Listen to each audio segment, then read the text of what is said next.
Les amis, dans cette vidéo, je vais vous partager mon avis sur la première brique après 9 mois avec un total investi de 2 751 euros. Donc j'ai fait quelque chose de très complet. On va voir les avantages, les inconvénients, les types de garanties sur les projets. Donc on est parti de suite. Et d'ailleurs, pour ceux qui sont impatients et qui souhaitent ouvrir un compte La Première Brique, il y a un lien en description qui permet d'obtenir 2% d'intérêt supplémentaire sur son premier investissement. Donc si c'est un investissement à 10%, on reçoit 12%. Donc n'hésitez pas à en profiter.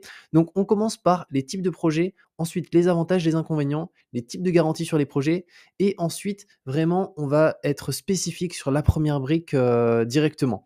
Donc là, on va commencer par le crowdfunding de manière générale parce que c'est quand même des choses qui sont assez importantes au niveau des types de projets en premier lieu. Alors, de manière générale, on a soit des projets de marchands de biens, soit des projets de promoteurs. La première brique, on va être quand même beaucoup plus sur des projets de, marchands de biens, donc où ça va être, des divisions, des achats-reventes avec pas trop de travaux, même si on peut, potentiellement avoir des projets, de construction de résidences. Mais en tout cas, pour la majorité des projets, c'est des projets plus de marchands de biens, donc souvent un peu plus courts que des projets, avec des promoteurs. Parce que dès que c'est de la construction, souvent, bah, c'est, 24 mois, 36 mois, ça va dépendre.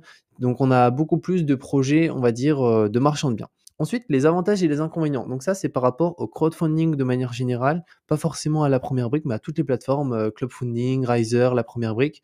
Donc, on est parti pour les avantages. Premier avantage, c'est les rendements importants. C'est qu'en moyenne, on est à 10% par an. Donc, c'est quand même pas négligeable. Surtout, en cette période actuelle, on peut voir que les marchés boursiers ont des performances qui sont pas bonnes du tout. Bah, ça permet de contrer ça et d'avoir une performance bah, qui est vraiment bonne. En termes de diversification, le crowdfunding immobilier, avec la première brique, mais aussi d'autres plateformes qui sont excellentes comme Riser, Clubfunding, ça permet vraiment de faire du bien à ses investissements.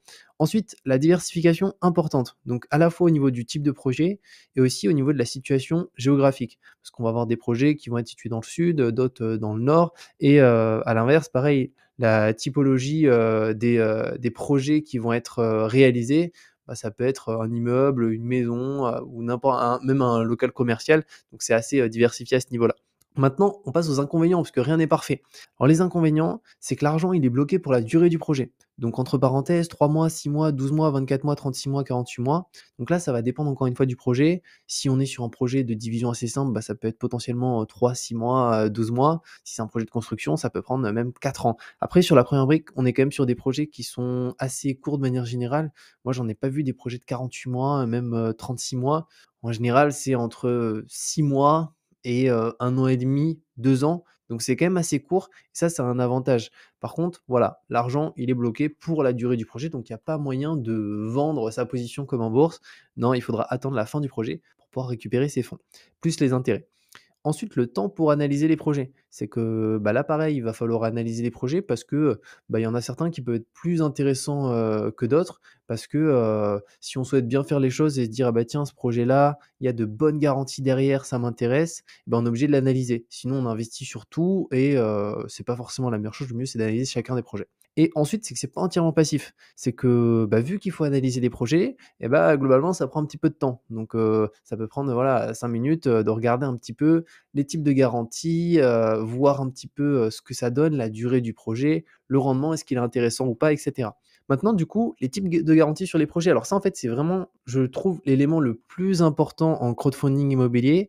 C'est globalement quelles sont les garanties, des projets et surtout les meilleures garanties de manière, générale. Alors là, on va en voir quelques-unes. Alors il y en a des plus ou moins intéressantes, donc là, je l'ai mis dans l'ordre de, pour moi en tout cas, lesquelles sont les plus intéressantes et pourquoi. Et d'ailleurs, je mettrai cette mind map en description si vous souhaitez aller la voir, notamment par rapport au type de garantie, parce qu'on va pas s'étendre là-dessus. Là, on va vraiment parler de la première brique de manière spécifique, mais comme ça vous permettra de voir les différents points. Donc, premièrement, on a la fiducie qui est une excellente garantie. Donc, ici, il y a différents points qui sont mentionnés et qui sont expliqués afin de comprendre pourquoi. L'hypothèque de premier rang aussi. Alors, sur la première brique, il y a énormément de projets avec une hypothèque de premier rang. Donc, pour faire simple, c'est une hypothèque de premier rang, c'est quand on a, imaginons, un marchand de biens qui souhaite faire une division d'un bien et souhaite se faire financer, mais pas par les banques, juste uniquement par des investisseurs à la première brique et par ses fonds propres. Donc, du coup, vu qu'il n'y a pas de banque, eh ben, la banque ne va pas prendre une hypothèque de premier rang. Donc, on sera avant, étant donné qu'il n'y en a pas. À l'inverse, si un marchand de biens fait appel à une banque plus à des investisseurs de la première brique, on sera plus sur une hypothèque de premier rang. Ce qui fait que s'il y a un souci, s'il y a le moindre pépin, au niveau du projet, et ben, on passera après, donc c'est moins intéressant. À l'inverse, si on a une hypothèque de premier rang, bah, on est, prioritaire pour, sur le projet, donc pour récupérer nos fonds, pour vendre le bien et cetera. Donc c'est quand même beaucoup plus avantageux et après, on a aussi d'autres garanties que j'aime un peu moins personnellement, comme, la GAPD, donc c'est garantie à première demande qui est ici, le nantissement aussi et le cautionnement personnel. Ça aussi, je trouve que c'est pas terrible parce que, en fait, on a des personnes qui peuvent enfin des promoteurs, des constructeurs qui peuvent se mettre caution personnelle de plein de projets et donc, le souci, c'est qu'on sait pas forcément les plateformes nous disent pas forcément, ils sont caution personnelle de quel et quel projet et sur combien de montants investis. Donc personnellement, c'est pas mes préférés. Mais, l'hypothèque de premier rang, franchement, c'est je trouve très bien et Fiducie aussi, c'est excellent. Ensuite, maintenant, on passe vraiment sur le spécifique, donc la première brique. On va détailler tout ça. Ensuite, après, on va aller aussi sur mon compte pour voir un petit peu comment ça se passe.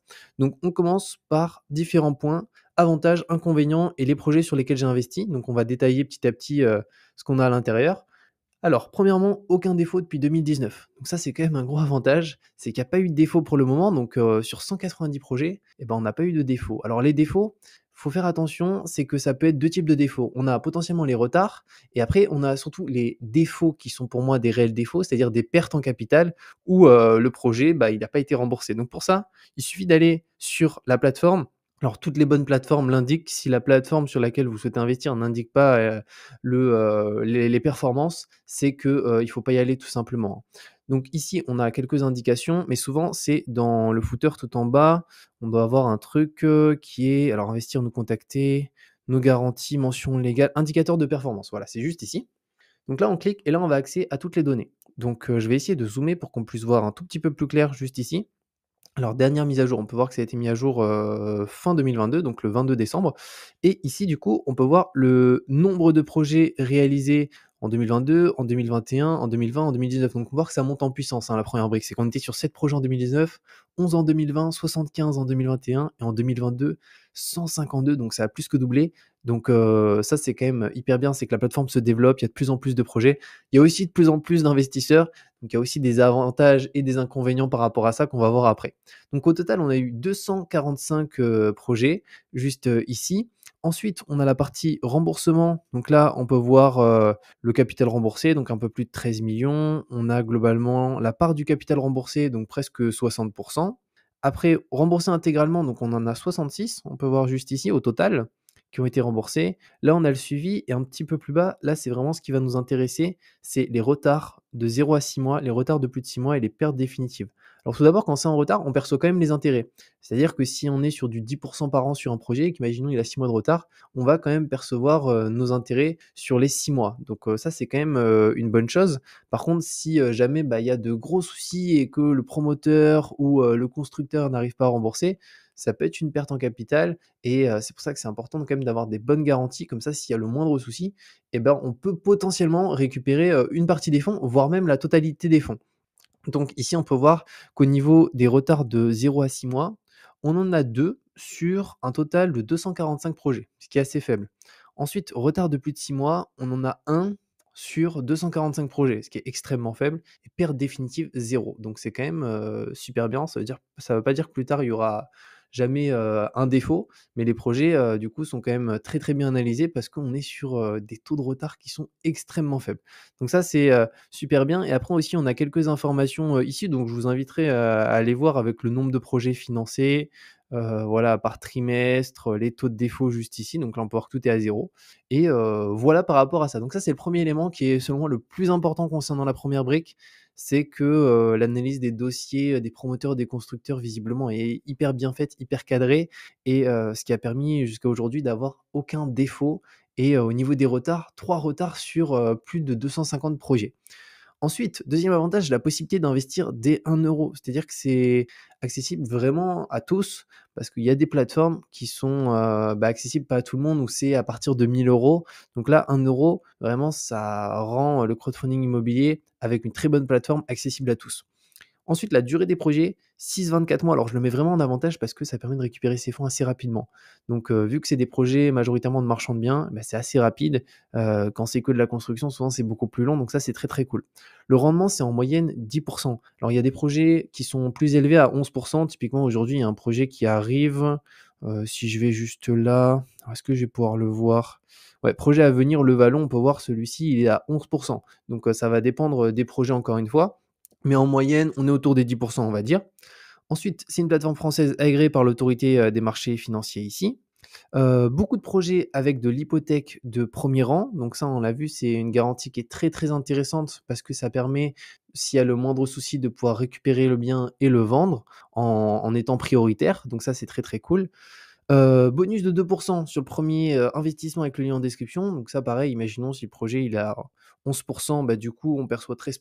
Donc c'est quand même assez énorme pour un investissement et je suis en train de voir avec, l'équipe de La Première Rue pour avoir un code spécial pour les personnes qui ont déjà un compte et qui souhaitent avoir un code bonus sur chacun de leurs futurs projets et donc là, je suis en train de voir avec eux, donc je le rajouterai dès que je l'ai. Je l'aurai certainement dans les prochaines semaines, donc si vous regardez cette vidéo, le jour où elle sort, il y sera pas, mais par contre quelques semaines après, ça sera en description et ça permettra du coup d'avoir 1 de bonus qu'on pourra renseigner sur chaque projet sur lesquels on souhaite investir et donc 1 de rendement qui est quand même très, très cool sur chacun des projets.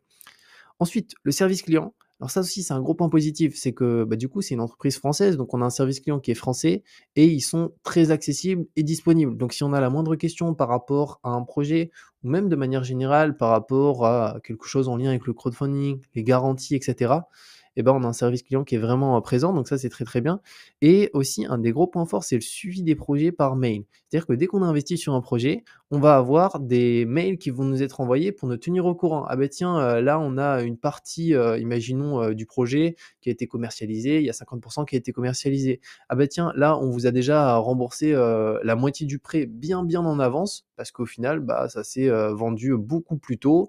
Donc, on a vraiment un suivi de projet qui est super bien par mail et ça je trouve ça vraiment, vraiment cool finalement d'avoir, les retours parce que sur un projet de 12 mois, voilà, il peut se passer des choses et donc d'être tenu au courant, bah, tiens, là, il s'est passé ça, ça, ça. C'est toujours très intéressant à ce niveau-là. Maintenant, les inconvénients de la première brique, parce que rien n'est parfait. Alors, l'inconvénient principal, il y en a un pour moi, c'est que les biens, ils sont financés, mais vraiment très, très rapidement. On parle de quelques secondes. Alors, en fait, ils ont mis en place un nouveau système qui, franchement, est mieux qu'avant parce que maintenant, c'est plus simple. Mais, c'est pas encore trop ça, c'est-à-dire que ça reste encore compliqué d'investir.